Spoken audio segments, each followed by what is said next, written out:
الشيخ محمد بن عبد الوهاب ابن سليمان التميمي. بسم الله الرحمن الرحيم. اعلم رحمك الله أنه يجب علينا تعلم 4 مسائل. الأولى العلم. العباد الذین اصطفى اما بعد. یہ 4 مسائل چل رہے تھے کہ 4 مسائل کا جاننا بہت ضروری ہے، جس میں علم، عمل 2 مسئلے گزر چکے ہیں. آج تیسرا مسئلہ ہے، یہ ہے کہ علم اور عمل جو ہے، یعنی اللہ کی معرفت.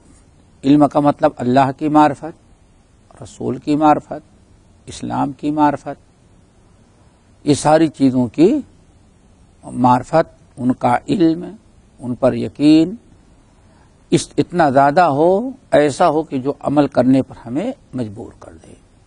تو پہلا علم تھا، دوسرا عمل، اور تیسرا علم و عمل کے بعد جو ہے وہ دعوت ہے کہ معرفت الہی، معرفت رسول، معرفت اسلام، ان تمام چیزوں کا علم ہو گیا، آپ نے پہچان لیا اور اس پر آپ نے عمل بھی کر لیا. تو اپنے علم و عمل کے بعد تیسرا مسئلہ ضروری ہے، اس کی طرف دعوت دینا. دعوت یعنی اس کی طرف لوگوں کو بلانا، اس کی دعوت کر دینا، اس کی تبلیغ کرنا.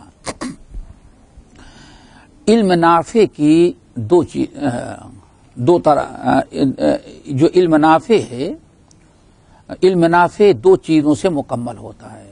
جو اللہ کے نبی علیہ السلام برابر دعا مانگا کرتے، اللہم انی اسألک علما نافعا، اللہ مجھے علم نافع عطا فرما، یا اللہم انفعنی بما علمتنی وعلمنی ما ینفعنی. جو نبی علیہ السلام دعا کرتے علم نافع، یا جس سے اللہ کے رسول نے فرمایا کہ انسان جب مر جاتا ہے تو ساری چیزیں ختم ہو جاتی ہیں، 3 چیزوں کا ثواب مرنے کے بعد پہنچتا رہتا ہے. وہ کیا؟ علم ينتفع به، وہ علم جس سے فائدہ اٹھایا جائے. تو ایک تو ہے علم سے، علم نافع کا ایک یعنی علم سے نفع پہنچنے کا ایک طریقہ تو ہے کہ علم والا خود اس پر عمل کرے، اس پر عمل کرے اور اپنی اصلاح کرے. پھر اس کے بعد دوسرا طریقہ انتفاع کا ہے، نفع اٹھانے کا یا فائدہ مند علم جو ہے، دوسرا اس کا طریقہ یہ ہے کہ دوسروں کو وہ بتائے، دوسروں تک پہنچائے، دوسروں کو تعلیم دے، دوسروں کو بھی وہ جو جس پر خود عمل کر رہا ہے اس علم کی پر عمل کرنے کی دوسروں کو دعوت دے. اور یہی وہ چیز ہے جس کے بارے میں اللہ کے رسول نے ارشاد فرمایا کہ اذا مات الانسان انقطع عنہ عملہ الا باحدى 3. آدمی جب مر جاتا ہے تو اس کے سارے اعمال رک جاتے ہیں، لیکن 3 اعمال مرنے کے بعد بھی جاری رہتے ہیں. ان میں ولد صالح، اچھا نیک صالح اولاد جو اس کے لیے دعا کرے.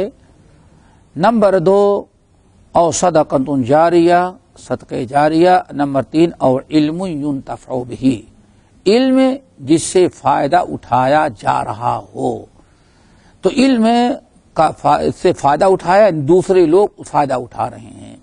تو دوسرے لوگ جو علم سے فائدہ اٹھاتے ہیں، وہ ایک تو یہ ہے کہ اپنے دعوت و تبلیغ عمل کریں، دعوت دیں. تو یہ اس حدیث میں یہی بتایا گیا ہے کہ اس کے دنیا سے جانے کے بعد بھی اس کے علم سے فائدہ پہنچ رہا ہے. اب علم سے فائدہ پہنچ رہا ہے، وہ 2 شکل ہوگی. ایک تو یہ کہ اس کے بہت سارے شاگرد ہیں، بہت لوگوں کو پڑھایا ہے اور بتایا ہے، اور وہ لوگ جو اس سے علم حاصل کیے تھے وہ دوسروں کو تعلیم و تعلم، درس و تدریس دے رہے، دوسروں فائدہ اٹھا رہے ہیں. اس طرح سے اس کا علم، اس کے علم سے فائدہ اٹھایا جا رہا ہے.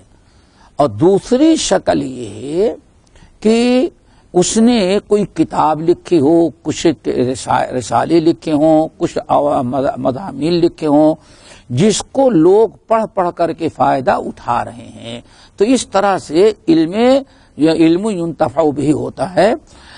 تو بات چل رہی تھی کہ دعوت الیہ، دعوت دینا جو ہے اسی علم کے نفع پہنچانے کا ایک ذریعہ ہے، دوسروں کو اپنے علم سے فائدہ اٹھانے کا ذریعہ ہے دعوت دینا۔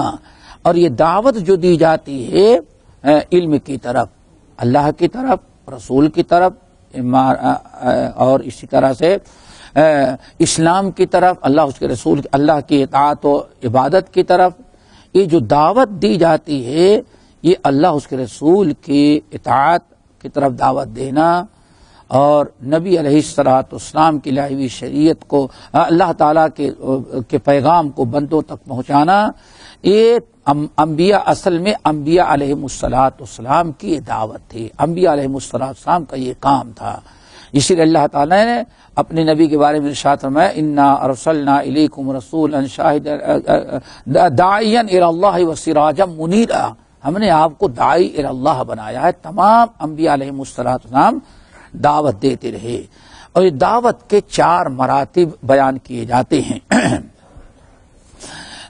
جس کا تذکرہ رب العالمین نے قرآن پاک سورۃ النحل کی آیت نمبر 125 میں کیا ہے، ادع الی سبیل ربک بالحکمۃ والموعظۃ الحسنہ وجادلہم باللتی ہی احسن۔ تین یعنی دعوت کے 4 مرتبے، 3 مرتبے اس آیت میں بیان کیے گئے سورۃ النحل والے میں۔ کیا ہے؟ ادع الی سبیل ربک بالحکمہ، علم حکمت سے دعوت دینا۔ نمبر 2 موعظہ سے دعوت دینا۔ نمبر 3 وجادلہم باللتی ہی احسن، ان سے جدال، ان سے بحث کر کے دعوت دینا۔ یہ 3 مرتبے بیان کیے گئے ہیں۔ انسان دعوت دے اپنے حکمت کے ساتھ، مصلحت کے ساتھ، علم حکمت کی روشنی میں دعوت کرے، اور کبھی یہ بھی ہو سکتا ہے کہ آپ دعوت دیں علم کے ساتھ ساتھ موعظۃ الحسنہ۔ موعظہ کس کو کہتے ہیں قرآن اسلام کے اندر؟ موعظہ اصل میں کہا جاتا ہے ایسی چیزیں، ایسے واقعات، ایسی باتیں آپ بیان کریں، خاص طور سے ایسے داستان، ایسے واقعات کہ جس واقعے کو سن کر کے لوگوں کو عبرت و نصیحت حاصل ہو، اور وہ اپنے گناہوں برائیوں سے عبرت و نصیحت، توبہ استغفار کریں، یا ایسے واقعات جس سے نصیحت کر کے اس کے جیسے بننے کی کوشش کی جائے، اس قسم کے باتیں جو ہوتی ہیں ان کو کہا جاتا ہے موعظہ۔ جیسے کہ اللہ رب العالمین نے قرآن پاک سورۃ البقرہ کے اندر ارشاد فرمایا، آپ حضرات جانتے ہیں بنی اسرائیل کو، بنی اسرائیل یعنی یہودیوں کی ایک جماعت ایسی تھی بنی اسرائیل کی جن کو بہت گناہ کرتے تھے، بہت برائیاں، تو اللہ تعالیٰ نے ان کا امتحان لیا مچھلی کے ذریعے۔ سمندر مچھلیاں، وہ اللہ ارشاد فرماتے ہیں وہ کسی سمندر کے کنارے ساحل پر آباد تھے، اور ساحلی علاقوں پہ رہنے والوں میں سے اکثر کا دھندا کاروبار جو ہوتا ہے وہ مچھلی پکڑنا، مچھلی بیچنا، اور وہی ان کی بہت بڑی غذا بھی ہوتی ہے۔ تو اللہ رب العالمین نے اس قوم کو آزمایا، اور آزمایا یہ کہ ان کے اوپر ہفتے کے دن، سبت کا دن سیٹرڈے آتا ہے، ان کے لیے ان کے اوپر مچھلیوں کا شکار کرنا اور پکڑنا اللہ تعالیٰ نے حرام قرار دے دیا کہ آپ ہفتے بھر مچھلی پکڑ سکتے ہیں، لیکن سیٹرڈے یعنی سبت کو، ہفتے کے دن مچھلی پکڑنا تمہارے اوپر حرام ہے۔ اللہ رب العالمین نے حرام قرار دے دیا، اور پھر اللہ رب العالمین ان کو آزمانے کے لیے، مزید آزمانے کے لیے ایسا کیا کہ ہفتے کے دن صبح سے شام تک اتنی زبردست اچھی مچھلیاں بالکل کنارے سامنے آ کر کے گھومتی رہتی تھیں، اور وہ مچھلیاں ہفتے بھر کبھی نہیں نظر آتی تھی، صرف ہفتے کو نظر آئیں، اور جہاں ہفتے کا دن ختم ہوا پھر ہفتے غائب ہو گئی۔ تو وہ لوگ برداشت نہ کر سکے، یہی بہت بڑی آزمائش تھی، وہ برداشت نہ کر سکے۔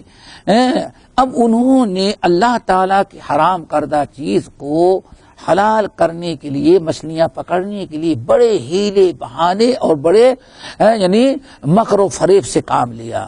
اب کچھ لوگ ایسا کرتے کہ اپنے بازو میں کھڈا کھود کر کے پانی کی نالی بنا دی، مچھلیاں پانی کے ساتھ آ جاتی اور آ جانے کے بعد راستہ بند کر دیتے، مچھلیاں پڑی ہوئی ہیں۔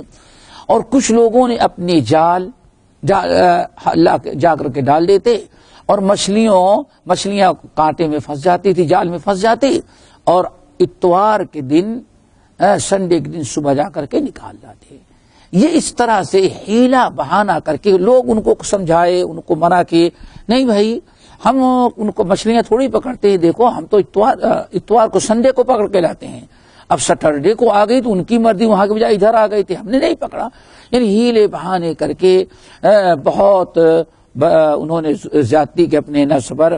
علماء بہت خاموش، علماء نے بہت بتایا سمجھایا، لیکن بات نہ آئے۔ تو ایک دن جتنے مچھلی پکڑنے کھانے پینے والے تھے سب کو اللہ تعالیٰ نے، رات کو سوئے تو اس رات ہی میں سب کو بندر بنا دیا، سب بندر بن گئے، مرد عورت چھوٹے بڑے جتنے تھے سب بندر بن گئے۔ اب صبح کو دروازہ ہی نہیں کھلتا، لوگ سیڑھیاں لگا کر کے چھت پر گئے، جھانک کر کے دیکھتے ہیں، جب دیکھتے ہیں تو انسان ہی نہیں، سب بندر، اور سب ایک دوسرے کو پہچان رہے ہیں، روتے تھے، لیکن اب کہاں وقت ختم ہو چکا تھا، 3 دن تک زندہ رہے اور پھر اللہ نے سب کو موت دے دی۔ اس طرح سے اللہ نے عذاب کیا۔ اس قصے کو اللہ رب العالمین فَجَعَلْنَاهَا نَكَالًا لِمَا بَيْنَ يَدَيْهَا وَمَا خَلْفَهَا وَمَوْعِظَةً لِلْإِحْ موعظہ، ہم نے ان کو موعظہ بنا دیا۔ دیکھو موعظہ اس کو کہتے ہیں۔ تو دعوت و تبلیغ کے 4 مراتب ہیں۔ نمبر 1 علم، دعوت دیں آپ حکمت کے ساتھ۔ نمبر 2 موعظہ کے ذریعے، یعنی موعظہ کا مطلب سمجھ لے، ایسے واقعات، ایسے حوادث، ایسی باتیں بیان کی جائیں کہ جن کو سن کر کے لوگوں کو عبرت اور نصیحت حاصل ہو۔ اسی لیے قرآن کو موعظہ کہا گیا۔ قد جاءکم من اللہ موعظۃ من ربکم، قرآن کو بھی کیا کہا گیا ہے؟